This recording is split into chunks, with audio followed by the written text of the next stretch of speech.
Hi guys, welcome back to my channel. Welcome if you are new. My name is Heather. I'm a homeschooling mom of 3 kids, elementary and high school age. If you're not subscribed, I would love for you to hit the subscribe button and the notification bell so you're notified of all of my future videos. If you'd like more help and encouragement around home and homeschool and goals, I would love for you to come over and check out my membership community.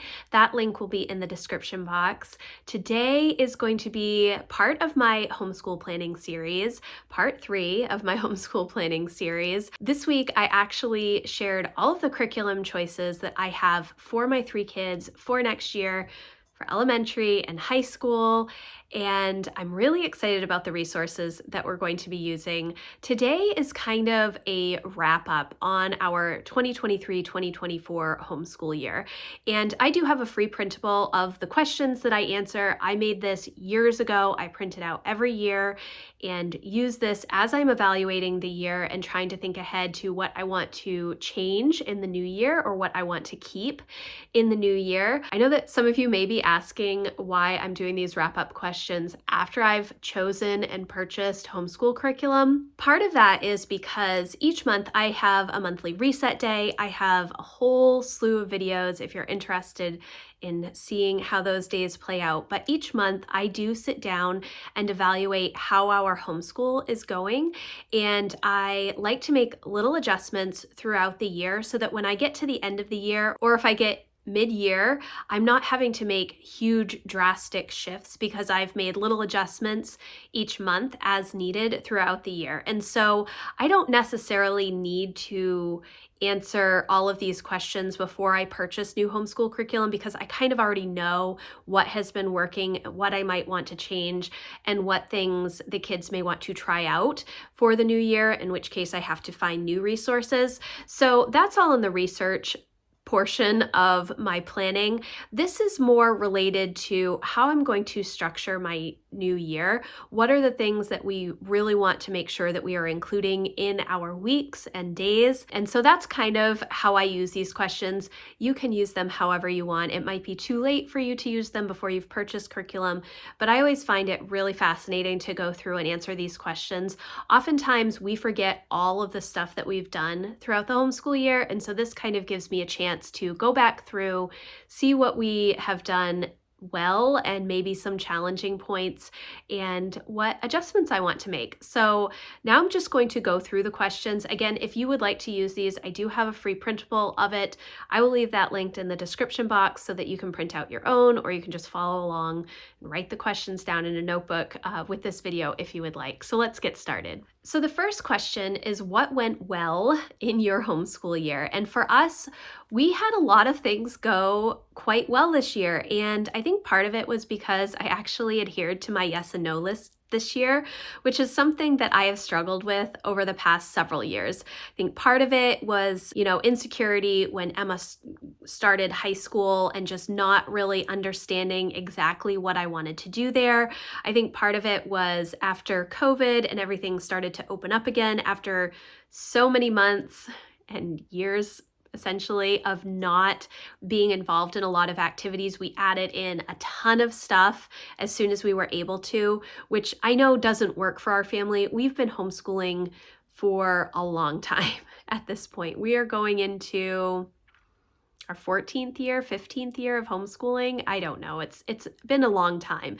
And I know that we do not function well if we are constantly busy. But after COVID, we just needed to get out with people, and so that's what we were doing, and it was really overwhelming. So this year, we did not do public school band, which is the first time since Emma was like 8, 9 years old that we have not done the public school band, at least in the fall. And so that was a little bit different. She did still do cross country, which is a little bit of added pressure on us to make sure she gets to practices on time and to her meets and everything. But overall, not having things outside the home controlling our time was very, very good for me and for my kids as well. So A couple of other things that went really well. This year we implemented a passion project day and a screen-free day. And we have focused on passion projects a lot over the past probably 5 years, where I'm making sure that I'm checking in with my kids, I'm finding the resources they need. We are doing a lot of interest-led learning, but this was the first year that I actually dedicated a day to passion projects where we pretty much drop off all of the other homeschool in favor of focusing on our passion projects. And it was really, really good to have that day. My older two kids have done a ton with their passion projects this year.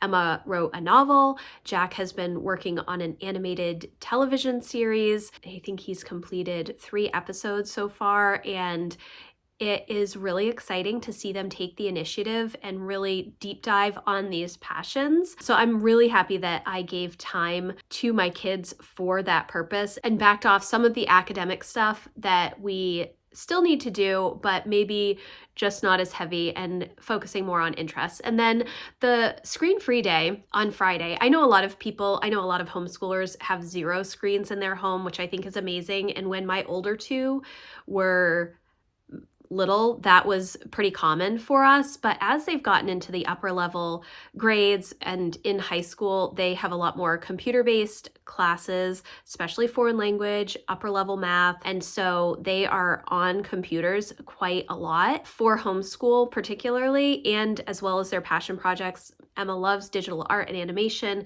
Jack loves animation and computer coding and video editing. So they do a lot of stuff on screens. And so the purpose of having a screen-free day was to kind of step back from all of the screens and do some more analog learning. And in the fall, it was a little bit challenging because Emma had cross country. And so we spent a lot of Fridays kind of playing catch up for her computer classes. So it was still less computer-based time than a typical day, but it was a little more than we wanted. In the second semester, we were able to adhere to that a lot more.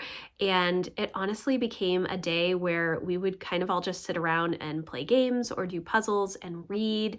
And it has been really nice. We spend a lot of time chatting. If you have high schoolers, you know how much they love talking. And so we spent a lot of time, deep diving on college and career and current events and all kinds of stuff like that. So it was a lot of fun. I'm really, really happy having those 2 days, and I will continue doing that the next year. Another thing that went really well relating to the structure of our year is that we decided to do a 6 weeks on, 1 week off schedule this year, which is not something that we typically do. We consider ourselves year-round homeschoolers, and we kind of take breaks as needed. We do start our new year in July, and we do take a big chunk of time off in the winter from Thanksgiving to New Year's, where my kids are not doing mom school and they're focusing on passion projects, and it gives me space to concentrate on the holidays and traditions and enjoying time with family and that kind of stuff. So this year was the first year that we planned vacations into our homeschool year. So we were doing the 6 weeks on, 1 week off.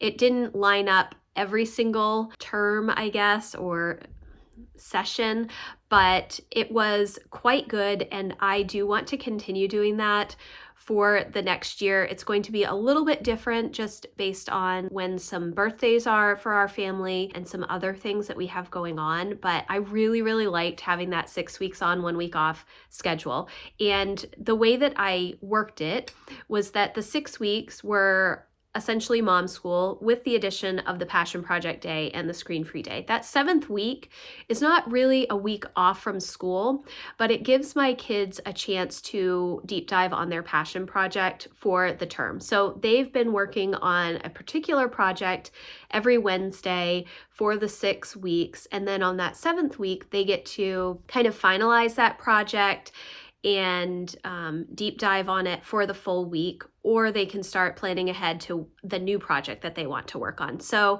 they were still doing school, but it wasn't necessarily mom school. And we did obviously have some rest time in there as well, and, more field trip type things. It also gave me space to do a lot of the home management stuff that I just do not have time for during the week.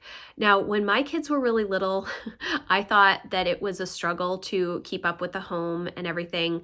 But it's different now with high schoolers because their work is a lot more in depth and it takes a lot more discussion. That's just kind of how we do our homeschool. We do literature-based homeschooling, and so there's a lot of discussion around the subjects, and the subjects are harder, so it takes them a lot longer to get through during the day. So it's harder for me to have dedicated time for some bigger home management projects. So having that week off from quote unquote mom school, I'm able to deep dive on some of the bigger projects that I want to work on that I just don't have time to do during our normal homeschool. For the subjects that went really well, history for my older two was awesome. We had some amazing discussion. Emma did 20th century world history this year, and Jack did US history, and so there was some crossover in the second semester, which was awesome. We had so many good discussions about the world wars, about just things that were going on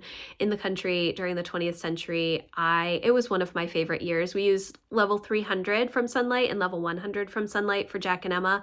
I do have curriculum review videos on our years, so I will leave those linked in the description box if you want to check them out. It goes a little bit more in depth on all of the subjects that we were in, but it was a really good year for me. I was incredibly interested in all of the content, and I feel like when I have a lot of buy-in, my kids have more buy-in. So history was really good. Jack started Japanese this past year, and he is using the From Zero program, Japanese from Zero, and it has been awesome. He's really enjoyed it. He's learned a lot. He's going to continue that in the next year, Japanese too. So I'm really happy that that has worked, because that was something that I spent a long time researching and trying to find a curriculum that would work for him. A lot of people will have a live tutor for Japanese, which in the future is something that I've considered, but it was not something that he wanted to do right now. So I really like that From Zero program. I will leave that linked in the description box. It's a YouTube series, it's free, and then there is a workbook that you can purchase on Amazon, and then they do have a subscription, which we have not done yet. I think that maybe at the end of this year, we may subscribe to that for 3, 4, and 5. I think there are 5 books, 5 levels through this From Zero program, but we will see. Right now, the YouTube videos are very in-depth and very helpful, and we haven't needed to subscribe. So, and then the last thing that has gone well is college and career. This is something in kind of like personal development. This is something that I started doing a few years ago with my older kids. We read a couple of different personal development or career books, or, getting ready for college type things, high school planning, college planning, all of that kind of stuff. And I've really enjoyed that time with my kids.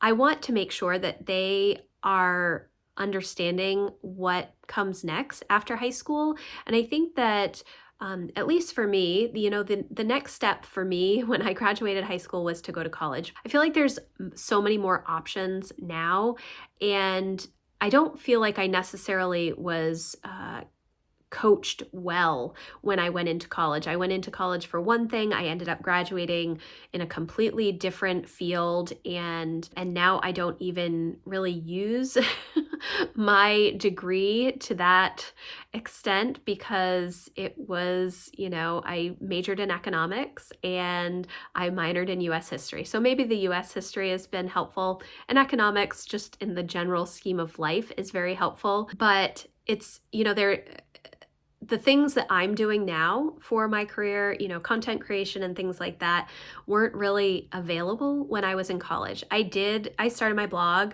I started blogging in 2001, and that was kind of like new at that point, and it was never a thing where, oh, this could be a career in writing for you. And so it wasn't until 2011 that I actually started my business. So I had been writing online for 10 years before I even decided, oh, maybe this is something that I could do as a career. So who knows what's going to happen in the next 10 years for my kids. Yeah, so college and career has been really good as well. Wow, we're just on question 1 and I have been talking for 15 minutes. Okay, so why did these things go well? I think we had a really good rhythm from the start. We weren't rushing to outside activities, and that is a huge help when we can just kind of have a more relaxed, margin-filled day. I feel like it just gives us more space to get all of the things done that we want to. The kids enjoyed all of the resources that we were using, but mainly it was that we had enough time to do all of the things that I had planned. And sometimes too much time isn't a good thing because we can definitely become lazy. We don't have any place to be today, so we don't need to start school until 12, 1 o'clock, which my oldest is often one who doesn't start school until the afternoon. She spends the morning doing her own thing, and then she's working until 6 or 7 o'clock at night. Obviously isn't my ideal, but we had so much free time to do more fun things, to get out of the house, to go to Barnes and Noble to do school, or go to the coffee shop, or go to the library, just changing up where we're doing school. I think that was really, really cool. What were the challenges you faced this year? The challenges for this year, I think, were science for Jack and Emma. I don't feel as confident about high school as I do for elementary and middle school. And I think that's partly because Emma is my first student who I'm graduating from homeschool. And so I'm sure by the time I get to Lucy, I will feel the same as I do with her now doing elementary school, that, oh, it's a breeze and I just know exactly what I want to do. I'm still learning. It's still trial and error. I don't have a formula that is perfect for high school, and I think that that's normal. Emma did BJU Press chemistry this year, and it was good, and she did a great job. I don't think that she needed that level of in-depth chemistry. It's definitely an honors level course, and I think that probably I could have backed off a little bit and not put so much pressure on her. For Jack, he is just not interested in the physical sciences. He is much more interested in computer science. And so I've had to adjust my thinking just a little bit on subjects and how they translate in our homeschool. And it's me still having that college prep track mindset from my own school years and, traditional public school. And I have broken away from that quite a bit, but at the same time, I haven't. We're still doing a lot of traditional courses, but now I'm just adjusting how I'm teaching those courses so it's not as textbook heavy, I guess, maybe is what I'm trying to say. But I think overall, just trying to do such heavy academic work for the sciences isn't necessary for especially my oldest, who is not going to go into a science-based field. She really loves art and she loves graphic design. She wants to be an author. She's really good at math and wants to do some accounting and business math in the future just so that she has that ability. She's very interested. She's very interested in entrepreneurship. All of my kids are. And so it's kind of an outside of the box type of way of learning in those areas. And so she probably didn't need such a heavy chemistry year. Jack probably didn't need such a heavy physical science year. He could have probably done more computer science-based stuff and been just as good. So why were these challenges? I kind of went through that. It's my college prep traditional track mindset. I try to remember that it doesn't have to be that way. Last year I read, or a couple of years ago, I read this book, Hero Education, and then this book, The Teenage Liberation Handbook. And these were very, very helpful for me as I tried to think about high school and change my mindset. So I definitely recommend those if you have not read them. The Hero Education also has a Thomas Jefferson Education for Teens book. It's a lot about learning through reading and discussion, and there are lots of book lists in there. Very, very helpful and encouraging, especially I feel like for high school, there aren't a ton of content creators or people out there talking about high school. I think I maybe mentioned this in my reviews of this year, that I find that most high school groups that I'm a part of, homeschool high school groups, the concentration is always on dual enrollment classes. And I think that's amazing. And actually, when we started homeschooling, that was our desire. Emma always wanted to graduate at 16 and then move on to college immediately. But as she has gotten into the high school years, she hasn't been as excited about doing that. And that's totally okay. I think that sometimes when we start homeschooling high school, it's like when we started homeschooling originally that we are not confident enough in ourselves in teaching some of these higher level classes. And so instead, we put them in dual enrollment classes, which if your student is ready for that, that's great. And I think that Emma would do really well in some of the college level courses, especially English, especially like college algebra. She loves algebra. I think she would do fine in them, but she's just not interested in doing that. And I think back to my own high school career, which granted was many, many years ago, but I didn't do dual enrollment classes. I didn't even do AP classes in high school. There were 30 kids in my graduating high school class that did all the AP classes. Some of them did do dual enrollment classes. That's always been an option in my area, but I didn't. And I went to a 4-year college and did just fine. And so I don't want to put so much pressure on my high schoolers when they're still young. I want them to be able to enjoy classes. And even though Emma would do great in college English, she really loves the Sunlight level English classes. Next year, she's doing British literature, and she's so excited about that. Could she do that in college? Most likely. Would she have as much enjoyment as doing it with me? I'm not sure. So that is just something that I have been considering a lot because I kind of beat myself up a little bit about not enrolling Emma in dual enrollment classes. And I think the option is amazing, but I don't think that it's necessary, I guess. That's just how I'm feeling at the moment. The next question 5, what do you want to keep for the new homeschool year? So I definitely want to keep the structure of our year. I am going to be posting another homeschool planning video probably next week on how I'm going to structure our year. There are so many options as homeschoolers, how you can structure your year. You can use a traditional September to May schedule. You can do the 6 weeks on, 1 week off. You can do 4 days a week for like 42 weeks instead of 36 weeks of 5 days. You can do year-round homeschooling. I know people that do 3 or 4 days of school a week all year long and only take a couple of vacations, but they're mainly only doing 3 days of school a week. So, there's so many different options to how you can structure your year. It just depends on the resources that you use, your family life, when you want to take vacations or breaks, and what you're interested in. But I really want to keep the structure of the 6 weeks on, 1 week off-ish schedule for the coming year. And then the other 2 things that I definitely want to continue, which I did talk about already, are our passion project days and our screen-free days. I don't know if those will shift at all. It's kind of nice to have Wednesday be a passion project day because it's in the middle of the week. It kind of breaks up our week a little bit. Monday, Tuesday, and Thursday end up being our really heavy homeschool days. And that works pretty well because we're fresh after the weekend, so we can kind of have heads down to get schoolwork done on Monday and Tuesday. And then we have a lighter day on Wednesday, more passion project focus. Thursday is another heavier day. And then Friday is more reading and less screen-based things. So I'm definitely going to be keeping those. Question 6, what do you want to get rid of for the new homeschool year? The only thing that I really want to get rid of is the online classes for Emma. Emma has been my very academic heavy high school student, and she has excelled in all of her classes and has done an amazing job, but she is burnt out on computer classes and does not want to do computer-based learning next year.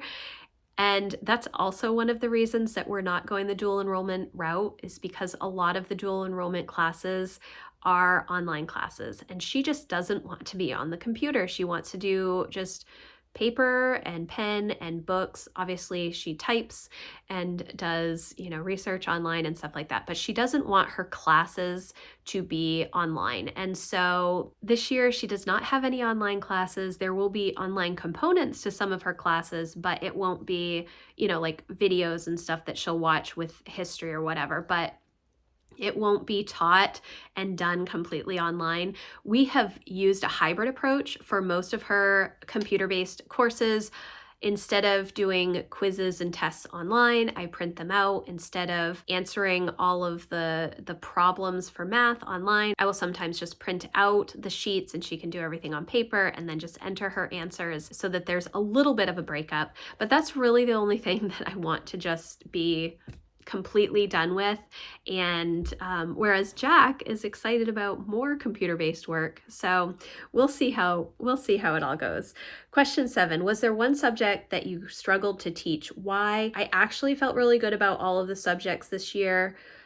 Algebra 2 and chemistry were strong subjects for me when I was in high school. I really excel at math. I loved chemistry in high school and college chemistry. So I didn't feel like that was a challenge for me. Same with Spanish, because I did take Spanish all through high school and then again in college. So while I cannot speak Spanish, I can still read Spanish. Lucy's school I've already been through, so that was easy. The only subject that maybe I struggled with was Japanese, and that was because I was completely hands-off with that. I just don't understand anything about it, but Jack is really self-motivated to work through everything and did a great job with it. So in that aspect, I think that's probably the only one that I struggled with, and that was mainly because I was not really a part of it. Question 8, was there one subject that you excelled at teaching? Why? History and English are my favorite subjects to teach, and that I think is why I continue to excel teaching them. I think that it's just what I really enjoy. And so that comes across for my kids. And then the science intensive summer for Lucy. This is something that I used to do when Emma and Jack were in elementary school, and I kind of forgot about it when Lucy was like in kindergarten, first, second grade. I kind of forgot that that's what we would do, and I want to get back to that. So we did that this past year. She hatched butterflies and did a whole lot of butterfly unit stuff and a lot of nature study right through September, and so that was really good, and that is what I'm planning to do again this year, to do a science intensive summer where that's the subject that she's really focused on, so that in the winter months I don't really have to focus on science experiments or reading science, and we can just do other things when school is really challenging in those dark winter months. The next question, what area did your child do the best in? Lucy did amazing in cursive.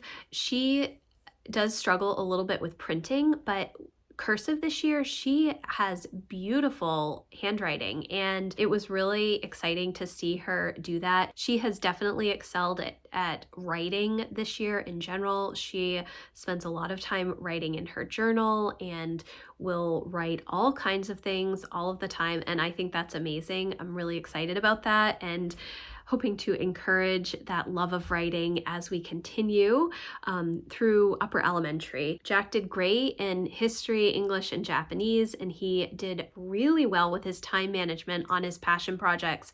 He is so good about getting all of his work done pretty much as soon as he wakes up in the morning so that he can move on to his passion projects. And I think that's awesome. He has kind of a schedule of when he's working on things and deadlines. He sets his own deadlines as to when he wants to get certain things done. So I think that that was really good. For Emma, history and English were amazing for her. She finished her first novel, the first draft of her first novel. She's working on second draft right now and revising. And I think that's really cool. And I hope that she will be able to self-publish it by the end of the year. She does have the plan to send out query letters, but if there is no interest, then she does plan to self-publish the book. So I'm really excited about that for her. And then what area was the biggest challenge for your child, not you? And I asked all of my kids what their challenge was. Jack, it was math, and that was because it was tedious. He is very good at math. He knows that he needs to do math for computer science, which is the field that he wants to go into. He did Algebra 1. He got like an A+ in the class. He had no problems with it, but it's just tedious to get through the work. He doesn't enjoy having to work through that, but he did a great job, so I'm not that concerned about it, but that was the subject that he did not like the most. Lucy, the biggest challenge I think was history, and it was just she wasn't as interested in some of the early American history. She wasn't as much of a fan of. She did enjoy more of the revolutionary times, and we included like the Liberty Kids cartoon. She liked the Lewis and Clark stories, and some of the stories she's just wasn't that much of a fan of. She did really enjoy, shoot, what is that book called? I will put a picture of the book. It was all about Native American cultures throughout the United States, and there were little projects for each of the chapters, which were a lot of fun for us to do in the fall. So she really enjoyed that. But then the kind of the middle part of between the Native Americans and the Revolutionary War, she didn't care too much about that. Like the Pilgrims and stuff, she wasn't as much of a fan of that. So that was the biggest challenge. And then for Emma, it was chemistry, and it was just, she did great in chemistry, but she just didn't care. She didn't have as much buy-in and didn't enjoy it as much as I expected her to. I thought that she would enjoy it a lot because she really loves algebra, and the chemical equations are very similar to algebra. And so I thought she would enjoy that aspect more, but she enjoyed the class, but I think that it was just too heavy, too much of an honors level course that she just didn't need. She wished that she would have had more time for other things. It just took up a lot of her day to do that course because it is 180 lessons. I love the course. I love the BJU Press courses. I think they are so, so good, but they are definitely honors level. They're very academic. And if your student is not passionate about science, then you probably don't need to do that for science. So those are the wrap-up questions that I have for 2023, 2024. It just gives me a chance to sit down and look at the year as a whole. Like I said, I do small adjustments monthly. So if there are new resources I need, or if we need to switch directions for a particular subject or need to switch up curriculum, I'm doing that monthly just so that I don't have huge shifts, in the middle of the year. And that works really well for me. So it's nice to kind of sit down and just look at the year as a whole and see what went well and what the challenges were, and think about all of the fun stuff that we have planned for the new year. So thank you guys so much for watching. I hope that you enjoyed this video. If you did, please give it a thumbs up. If you have questions about anything that I talked about, please let me know in the comments, or you can email me. My contact form is always in the description box. Again, I would love for you to come over and check out my membership community. We have a great time over there. So again, thank you so much for watching, and I will see you in the next video. Thanks, guys. Bye.